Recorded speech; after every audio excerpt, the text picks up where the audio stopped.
Hello everyone and welcome back to another video. Today, I'll be ranking every coaster at Six Flags America. I visited this park a few months ago back in October. This park is far from good and definitely has more flaws than any other park I've been to. But one thing I can say for sure is that this park has a very good and very underrated lineup of roller coasters. Without further ado, let's get into the list. At the number 9 spot, last and certainly least, we have Great Chase, the park's Zamperla Family Gravity Child Abuse Coaster.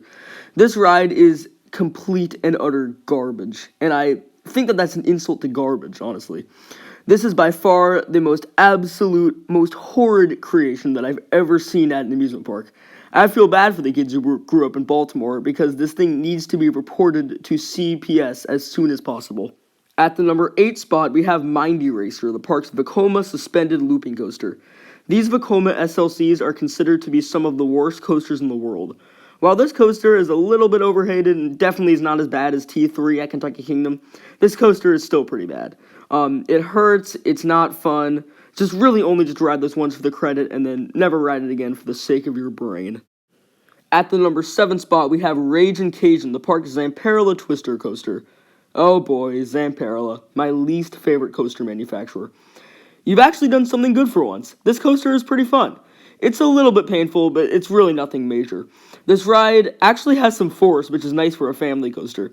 This is a coaster that everyone in the family will enjoy unless you really don't like spinning coasters. At the number 6 spot, we have Firebird, the park's B&M floorless coaster.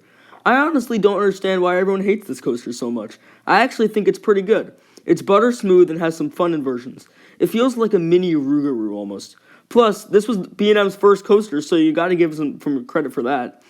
They'd later go on to create my baby, Alpengeist. At the number 5 spot, we have Joker's Jinx, the park's premier ride launch spaghetti bowl coaster. This coaster is very good and is much better than Flight of Fear at Kings Island. This coaster is very intense and has a very good launch. Unlike Flight of Fear, the middle section of this coaster is untrimmed and is very intense. The only reason this isn't higher is just because there's coasters that are slightly better than this at this park.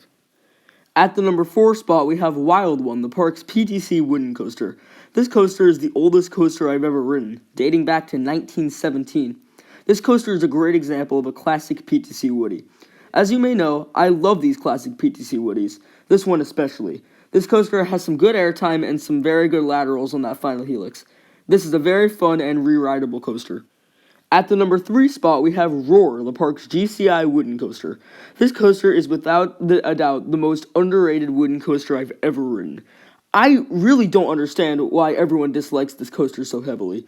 This coaster has some of the best laterals I've ever experienced. This coaster is actually better than most GCIs I've ridden. This coaster has a roughness that's not painful at all, but it really makes the ride feel much more out of control.